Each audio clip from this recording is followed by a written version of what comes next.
السلام عليكم ورحمة الله وبركاته.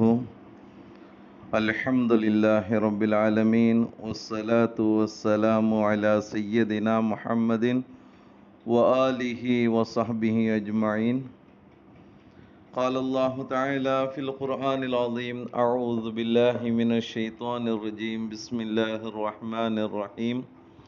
إنما المؤمنون الذين إذا ذكر الله وجلت قلوبهم وَإِذَا تُلِيَتْ عَلَيْهِمْ آيَاتُهُ زَادَتْهُمْ إِيمَانًا وَعَلَى رَبِّهِمْ يَتَوَكَّلُونَ. صدق الله العلي العظيم. சர்வ புகழும் புகழ்ச்சியும் இவ்வுலகை படைத்து பரிபாலித்து கொண்டிருக்கக்கூடிய எல்லாமல்ல அல்லாஹ்விற்கு, எல்லாமல்ல அல்லாஹ் ரப்புல் ஆலமீன் மேற்காணக்கூடிய திருமறை வசனத்தின் மூலமாக ஒரு மனிதன் அல்லாஹ்னுடைய நினைவோடு இருந்தால் அந்த மனிதனுடைய நிலைப்பாடுகள் எப்படி என்பது சார்ந்த ஒரு விஷயத்தையும், அதே போன்று ஒரு மனிதன் தவறிழைக்கின்ற பொழுது அந்த தவறின் பக்கம் ஈடுபடக்கூடிய தருணத்தில் அந்த மனிதனுடைய உள்ளத்தில் அல்லாஹ்னுடைய இறைமறை வசனம் கூறப்பட்டால் அந்த மனிதனுடைய நிலைப்பாடுகள் என்ன என்பது சார்ந்த ஒரு விஷயத்தையும், அது சார்ந்த சில வரலாற்று குறிப்பையும் நாம் அறிய கடமைப்பட்டிருக்கின்றோம். அந்த வகையில் ஒரு முஃமினுடைய தன்மை எப்படி இருக்கணும் அப்படிங்கிறத இல்லாமல் அல்லாஹு தாலா இவ்வாறு குறிப்பிட்டு காட்டுவான்: இன்னமல் முஃமினூன அல்லதீன, உண்மையான முஃமின்கள் யார் என்றால், இதா துக்கிரல்லாஹு, அல்லாஹ்வின் திருநாமம் அவர்களுக்கு முன்பு கூறப்பட்டால், வஜிலத்து குலூபுகும், அவர்களுடைய இதயங்கள் பயந்து நடுநடுங்கக்கூடியதாக ஆகிவிடும். வஇதா துலியத்து அலைஹிம் ஆயாத்துஹு, அவனுடைய வசனங்கள் அவர்களுக்கு முன்பாக ஓதி காண்பிக்கப்பட்டால், ஜாதத்துஹும் ஈமானா, ஜாதத்துஹும் ஈமானா, அவர்களுடைய ஈமான் மேலும் அதிகரிக்கக்கூடியதாக இருக்கும். வஅலா ரப்பிஹிம் யதவக்கலூன், இன்னும் தன் இறைவனின் மீது அவர்கள் முற்றிலும் நம்பிக்கை வைப்பார்கள் அப்படிங்கிறத எல்லாமல்ல அல்லாஹு தாலா ஒரு முஃமினுடைய தன்மை எப்படி இருக்கணும் அப்படிங்கிறத அழகான முறையில் உணர்த்தி காட்டுகின்றான். அன்பானவர்களே, ஆக இந்த வசனத்தை கொண்டு உண்மையான முஃமின் அல்லாஹ்னுடைய நினைவோடு இருந்தால் எப்படி இருக்கணும் அப்படிங்கிற ஒரு அழகிய உதாரணத்தையும், அதே போன்று ஒரு வரலாற்று செய்தி நமக்கு சொல்லப்படுகின்றது. ஒரு மனிதர் தவறிழைக்கின்ற பொழுது அவர்களிடத்துல அந்த அருள்மறையாம் அல் குர்ஆன் ஓதப்பட்டால், அந்த அல் குர்ஆனின் மூலமாக அந்த மனிதன் தன்னை சீர்திருத்தம் செய்து கொண்டால், அந்த மனிதர் அல்லாஹு தாலா தகுதியால் கண்ணியத்தால் உயர்த்தி தன்னுடைய இறை நேசராக ஆக்கிக் கொள்ளுகின்றான் என்பதுதான் பின்னால் வரக்கூடிய ஒரு வரலாற்று செய்திகள் நமக்கு அழகிய உதாரணத்தை குறிப்பிட்டு காட்டப்படுகின்றது. நீங்கள் எல்லாம் கேள்விப்பட்ட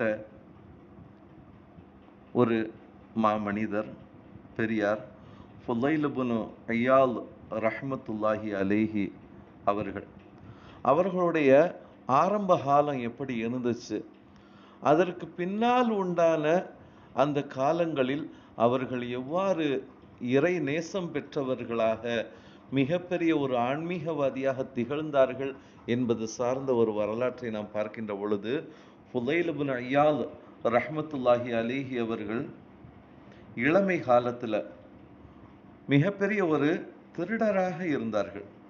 அதாவது ஒவ்வொரு நாளும் ஒவ்வொரு வீடுகளில் திருடக்கூடிய ஒரு தொழிலே அவர்களுடைய வளமையாக இருந்து வந்தது அப்படிங்கிறத வரலாற்றில் நாம் பார்க்கிறோம்.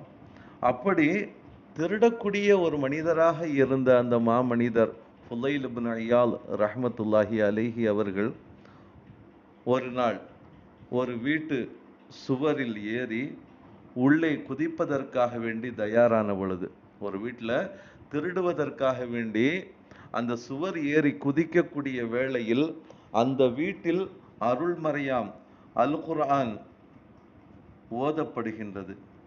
எப்படி என்றால், அலம் யஅனி லில்லதீன ஆமனு அன் தக்ஷஅ குலூபுஹும் லிதிக்ரில்லாஹ். ஈமான் கொண்டோருக்கு அவர்களின் உள்ளங்கள் அல்லாஹ்வை அஞ்சி நடுங்கும் நேரம் வரவில்லையா அப்படிங்கிற அந்த திருமறை வசனம் அந்த வீட்டில் ஓதப்படுவதை கேட்ட மாத்திரத்தில் அது காதில் விழுகிறது. இந்த வசனத்தை கேட்டவுடன் ஃபுலைல் இப்னு ஐயால் ரஹ்மத்துல்லாஹி அலைஹி அவர்கள் தம்முடைய சிந்தனை என்ன செய்கின்றது, அவர்களுடைய உள்ளத்தை தாக்கி அவர்களை நிலை குலைய செய்து அந்த வசனம் தனக்காக ஓதப்பட்டதாக உணர்ந்து மறுகணமே என்ன செஞ்சாங்க, தனது திருட்டு தொழிலை விட்டு திருந்த முடிவு செய்து பிற்காலத்தில் என்ன செஞ்சாங்க, ஒரு இறை நேசராக மாறியதற்கு காரணமே இந்த அருள்மறையாம் அல் குர்ஆன் தான் அப்படிங்கிறத நாம் என்ன செய்கிறோம், பார்க்கின்ற அன்பானவர்களே. ஆக ஒரு முஃமினாக இருக்கக்கூடிய மனிதனுடைய தன்மைகள் இப்படித்தான் இருக்கணும். ஒரு தவறு செய்கின்ற பொழுது அல்லாஹ் அந்த தவறை எப்படியெல்லாம் நமக்கு சுட்டி காட்டுறான், அதற்கான பாவங்கள் எப்படி நமக்கு சேருது, அதற்கான தண்டனை எப்படி இருக்கும் அப்படிங்கிறத அந்த அல் குர்ஆனை கொண்டு விளங்கி செயல்பட்டால் அப்படிப்பட்ட மனிதன்தான் உண்மையான முஃமின் என்பதையும், அல் குர்ஆன் தவறிழைக்கக்கூடிய மனிதரையும் கூட மனம் மாற்றக்கூடிய, அந்த மனம் மாற்றத்திற்கு பிறகு அந்த மனிதனுடைய அந்த தகுதி கண்ணியங்கள் எவ்வாறெல்லாம் உயர்வு பெற்று ஒரு இறை நேசத்தை பெறுகின்றார்கள் என்பதுதான் இந்த வரலாறு நமக்கு தரக்கூடிய ஒரு சிறந்த பாடமாக அமைய பெற்றிருக்கின்றது. அப்படிப்பட்ட தவறுகளை விட்டும் நம்மை நாம் பரிசுத்தப்படுத்தக்கூடிய ஒரு சிறந்த நல்லடியார்களாக, இறை நெருக்கத்தை பெற்ற இறை நேசர்களாக இவ்வுலகிலும் நாளை மறுமையிலும் வாழ்வதற்கு வல்ல இறைவன் நம் அனைவருக்கும் கிருபை செய்வானாக. ஆமீன். வாஹிர் தஅவானா அனில் அல்ஹம்துலில்லாஹி ரப்பில் ஆலமீன். அஸ்ஸலாமு அலைக்கும் வரஹ்மத்துல்லாஹி வபரகாத்துஹு.